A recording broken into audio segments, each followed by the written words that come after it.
दोस्तों मेरे कई सारे व्यूवर्स का ये सवाल था कि सर मेरी दुकान, जमीन, मकान पर मुकदमा चल रहा था और मैं केस जीत चुका हूं, मुझे कोर्ट से डिग्री मिल चुकी है कि मुझे कब्जा दिला जाए या फिर ये जमीन मेरी है, बट फिर भी मैं उस पर कब्जा नहीं पा रहा हूं। दोस्तों आज हम लोग इसी मुद्दे को समझने वाले हैं कि अगर आपको भी डिग्री मिल चुकी है कि इस केस में आपको कब्जा दिलाया जाए, अगर आपको नहीं मिल रहा है तो आप किस कानून के तहत क्या कार्रवाई कर सकते हैं। दोस्तों 1 जुलाई 2024 से पूरे देश में नए कानून लागू हो रहे हैं दोस्तों, और मैं दोनों ही धाराओं में बताने वाला हूं दोस्तों आपको। तो वर्तमान में आप किस धारा के तहत जो डिग्री आपको मिली है आप जमीन पर वापस कब्जा पा सकते हैं और उस अधिकारी के खिलाफ कार्यवाही करा सकते हैं, और नए कानून के तहत भी समझने वाले हैं दोस्तों इस वीडियो में।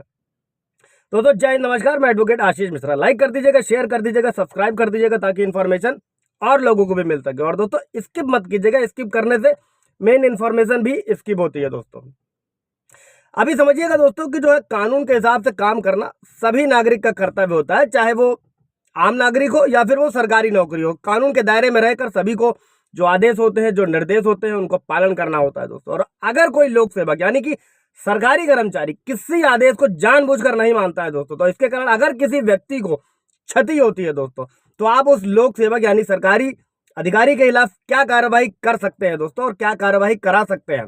इसको ऐसे समझिएगा कि डिग्री मिली, डिग्री दिलाने का काम, कब्जा दिलाने का काम किसी एक अधिकारी का है। तो इसी पूरी प्रक्रिया को समझते हैं दोस्तों भारतीय न्याय संहिता की धारा की व्यवस्था इसमें जो की गई है वो धारा 198 में की गई है दोस्तों, और वर्तमान में आईपीसी की धारा 166। सबसे पहले इसकी परिभाषा समझ लेते हैं दोस्तों। अगर कोई लोक सेवक किसी व्यक्ति को नुकसान पहुंचाने के उद्देश्य से विधि के किसी निर्देश या आदेश की जानबूझकर अवज्ञा करता है, अनुपालन नहीं करता है दोस्तों जो उसे आदेश दिया गया है, तो भारतीय न्याय संहिता की धारा 198 और आईपीसी की धारा 166 के अंतर्गत दोषी होगा दोस्तों। ऐसे समझ लेगा वर्तमान कानून में आईपीसी 166, नए कानून में यानी 1 जुलाई के बाद से क्या होगा, बीएनएस की धारा 198 दोस्तों। उदाहरण के तौर पर आपको समझाता हूं दोस्तों, फॉर एग्जांपल समझिएगा अच्छे तरीके से कि अगर कोर्ट द्वारा किसी भी अधिकारी को यह आदेश दिया गया है कि वो जिसको डिग्री मिली है उसकी संपत्ति को जाकर उसको दिलवाए, लेकिन अगर अधिकारी इस आदेश को जानबूझकर नहीं मानता है, जिस व्यक्ति को डिग्री मिली है और उससे उसको नुकसान होने की संभावना है दोस्तों, तब ऐसे में अधिकारी भारतीय न्याय संहिता की धारा 198 के तहत दोषी होगा दोस्तों, और वर्तमान में आईपीसी की धारा 166 के अंतर्गत दोषी होगा दोस्तों। मैं फिर रिपीट कर रहा हूं, साधारण शब्दों में समझिएगा दोस्तों कि अगर आपको किसी भी चीज की डिग्री मिल गई है, आपको कब्जा नहीं दिलाया जा रहा है, तो आप उसकी शिकायत कर सकते हैं।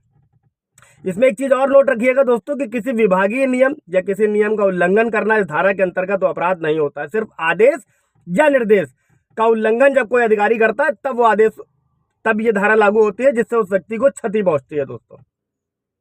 अभी समझिएगा दोस्तों, ये अपराध असंज्ञेय होता है, जमानती अपराध है, सब बशर्ते कि समझौता करने योग्य ये अपराध नहीं होता है।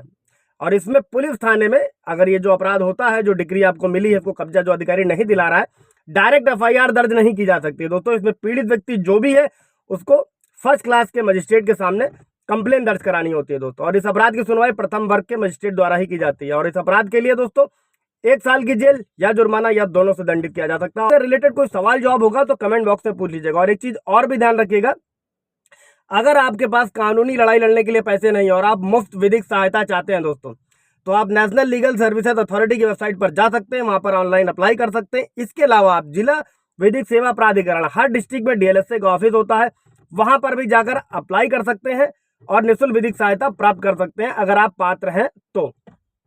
Thank you.